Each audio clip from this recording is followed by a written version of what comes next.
Welcome to the Caribbean Cricket Podcast, your one-stop shop for all things West Indies cricket. By the fans, for the fans.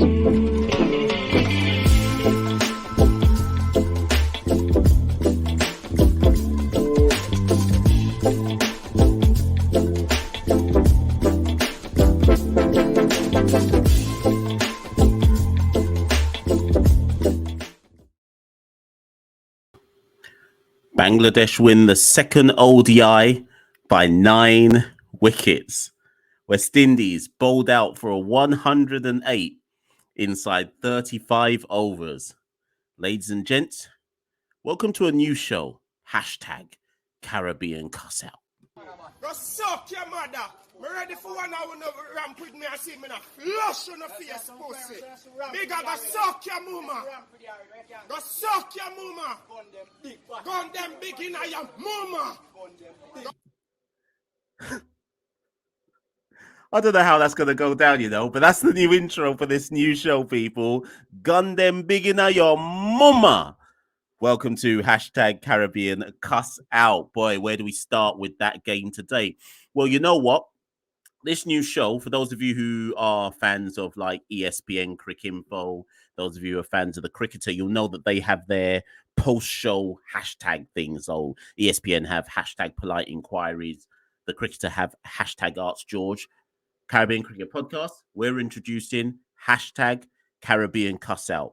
After every game now that the West Indies play, under 19s, men's, women, etc. If you follow our Twitter handle at Caribbean Cricket on Twitter or Instagram, or even on Facebook, if I post up the warning in enough time, send in your questions for us to address after a game. Hashtag Caribbean Cutout. You must use the hashtag if you want your questions get featured. So this is different.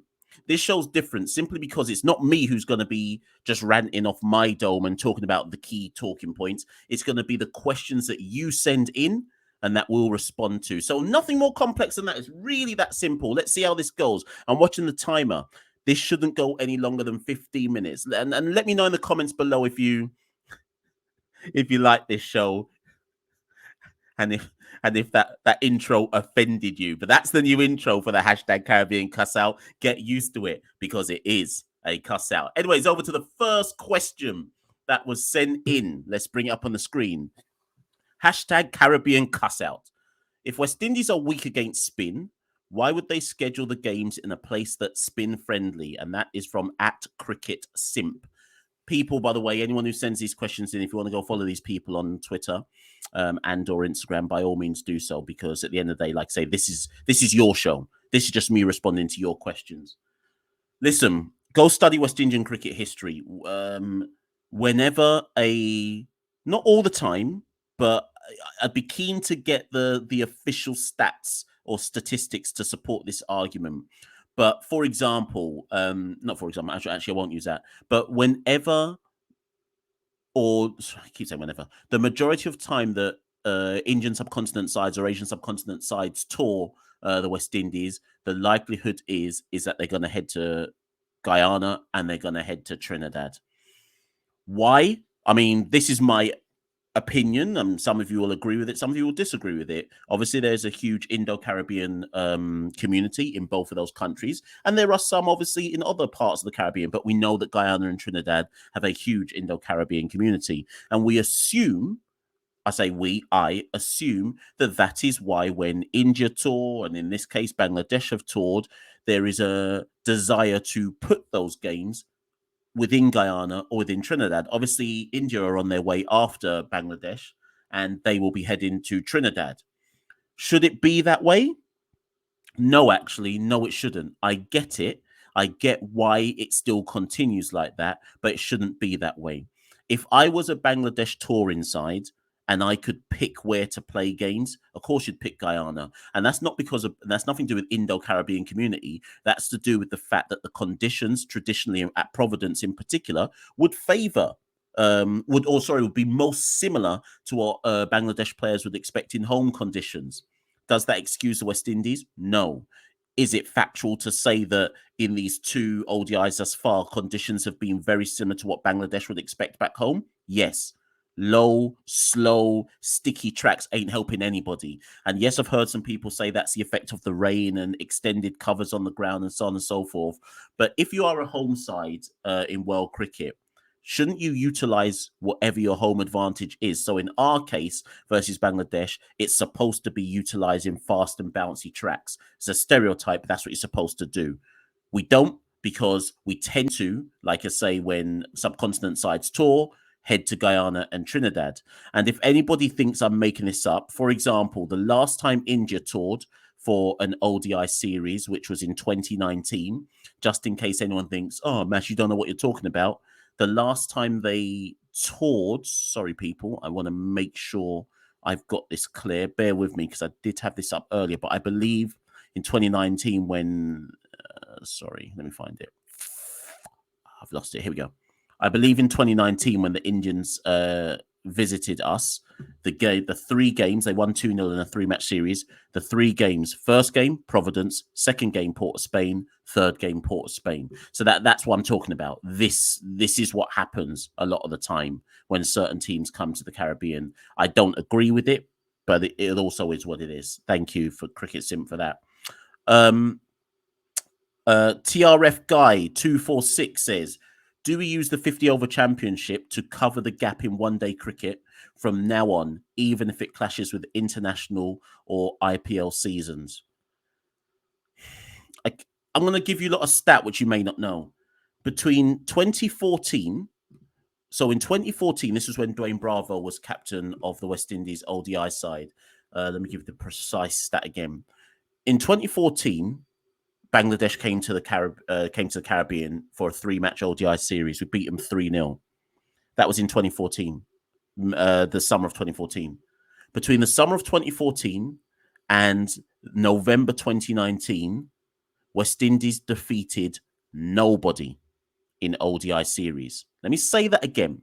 Between the summer of 2014 and November or October 2019, that's 5 years, West Indies defeated nobody in an ODI series.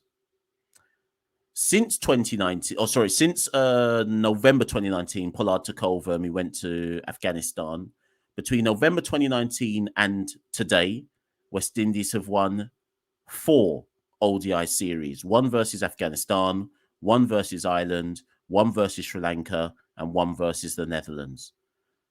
If you're doing the maths, people, that means in 8 years of international ODI cricket, we have won 5 ODI series in 8 years.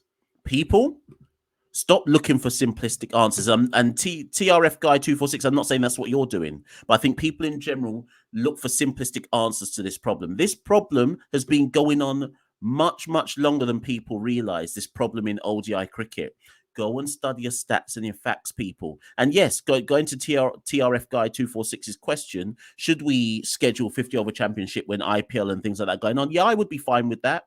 I don't think we play enough. I think people also need to accept that when COVID hit at the end of 2020, so the end of 2020 to now, so 2 years, in that 2-year gap, we've had one 50-over competition. And basically, domestic cricket has only just come back. So I would say there is a mitigating factor in so much as what cricket has really been played to help our 50-over cricket. We've had 1 Super 50. That was at the height of COVID. That was in the midst of COVID as well. I think it was February 2021. Was it February? Can't even remember. Was it? Yeah. Sorry, I've got that wrong. COVID, remember, came at the start of 2020. Right? So we're 2.5 years.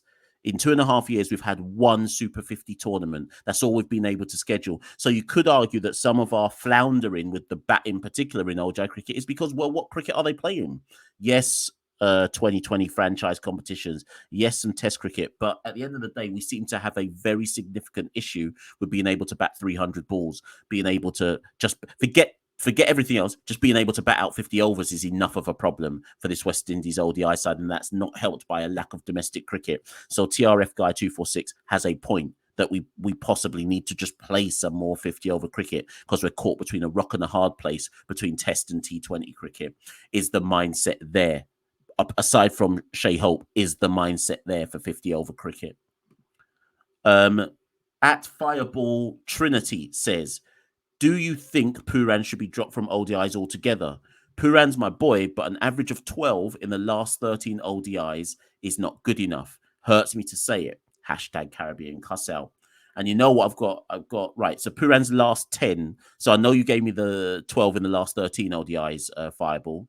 But just reading this out for people, Pooran's last 10 ODI innings: 18, 11, 25, 21, 7, 10, 7, 34, 9, 18, and today duck.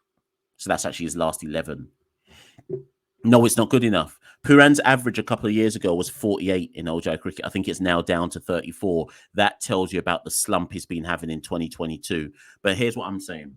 He's the captain, so he's going nowhere. That's the first point. So he's going nowhere, he's captain. He's only just been appointed captain. Does that mean he doesn't deserve to come under scrutiny? Of course not. Does it mean we're not dropping him? Yeah, we're not dropping him. He's the captain. But the other reason we're not dropping him is because we have such a bare cupboard. Who are we replacing him with? So the bigger question for me is nothing to do with, are we dropping Pooran? We're not going to. But even if we did entertain that idea and he took a bit of a rest, who are we replacing him with? And that's the bigger issue that people have to contend with here. I reckon you lot, and that's not you, Fireball Trinity, but anyone listening to this, I don't think you could give me 5 players to replace Pooran. I reckon you could give me 1 at best, 2 if you're lucky. But who are we replacing Pooran with? Can we really afford to drop someone like Pooran?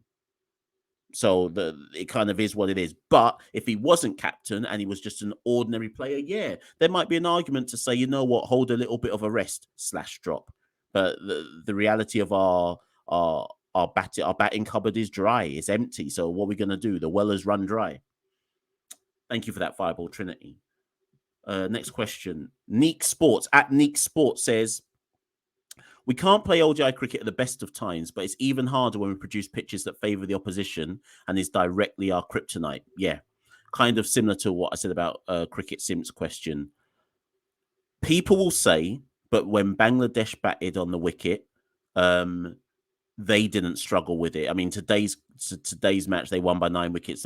What did they chase it down in? They chased down the 109 runs needed in 20 overs. Their run rate was 5.41. I don't think our bowling was particularly good. I mean, Akil Hussain went at 5.83 economy. Gudakesh Moti went at 5.08. So their spinners significantly outbowled our spinners. But the reality of the matter is, like I said at the top, this is the type of wicket that Bangladesh are used to. If they could have picked any kind of wicket to play on in the Caribbean, they would have picked this type of wicket. That's facts, and there's nothing wrong with saying that. The question, the bigger issue is, why can't we adapt to it? I think the best way to explain it is this. Since 2014, possibly even 2012, 2013 onwards, our domestic cricket has been dominated by the following 3 bowlers. Nikita Miller, until he retired, Vasami Permol, and Rakeem Cornwall. And you might even want to chuck in an Imran Khan. They have dominated our domestic wicket-taking numbers year after year after year. So the question I have to ask people then is this. If those 3 have been dominating our wicket charts, that shows you that West Indian batters struggle with domestic spin. So if they struggle with domestic spin and can't negotiate Cornwall, can't negotiate Permol, can't negotiate Miller, why would they be able to negotiate international quality spinners who are used to that day in, day out? That's the question. That's the issue for me. So again, I think, and this isn't Neeks, big up Neeks, by the way, this isn't Neeks, but that's the bigger issue I think people are failing to contend with here. So if you know that's the case in the Caribbean, why prepare a pitch which we know we can't already deal with domestically? Why prepare it for bowlers who are probably better than ours on those kind of pitches? It don't make no sense. And yes, some of you will say, but you have to get better, you have to face alien conditions and so on and so forth. But who's the home side? Who's the home side? It don't make no sense. Couple more questions, people. It's already, I did say it'd be 15 minutes. I'm coming close to time. So a couple more questions. These 2 people I'm going to throw their questions in didn't use a hashtag. Going forward, people, I won't read out any questions unless they include the hashtag. That's the way. That's the only way to keep it fair. But because this is the first time I'm doing it, Let me read these two. So this is from @Sanjay D. What can be done to help our batsmen play spin? Bangladesh played on the same wicket and didn't throw away their wickets like we did. I guess I kind of just answered that a bit in terms of the second half of the question. With regards to the first half of the question, what can be done? Listen, what can be done? All I can think of is the following. Identified camps, which they've already started doing. They ran a white ball camp in March, a significant extended white ball camp in March, looking at batting spin and rotating strike and da.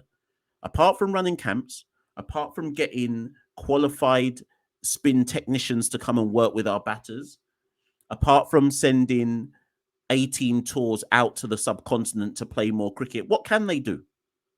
What they can't do and what won't help them is just playing domestic cricket. That's not going to help anybody. Really and truly, that's not going to help anybody, because no matter how well you do in our domestic cricket, once you enter international cricket, it's like the frying pan into the fire.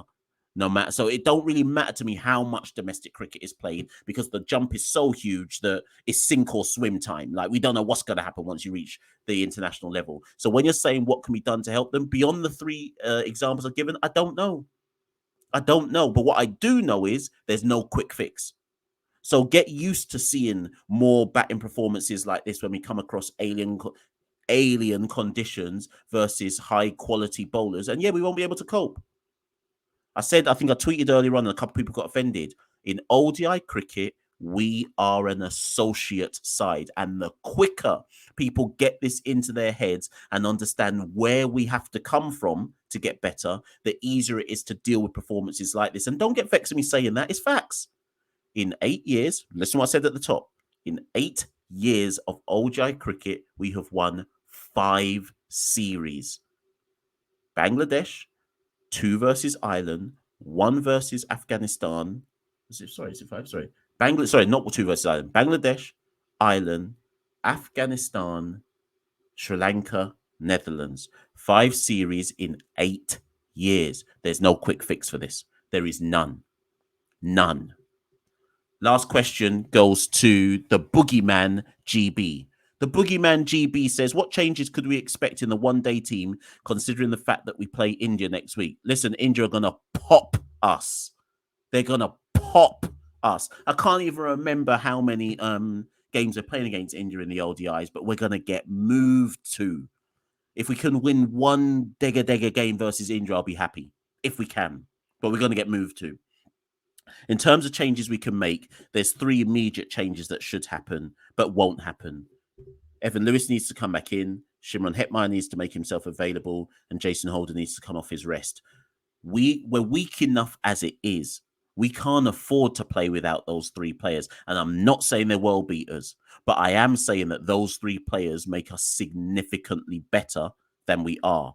And I dare anyone to tell me otherwise. And Jason's not even that good in terms of his numbers in ODI cricket, but he makes us significantly better than we are.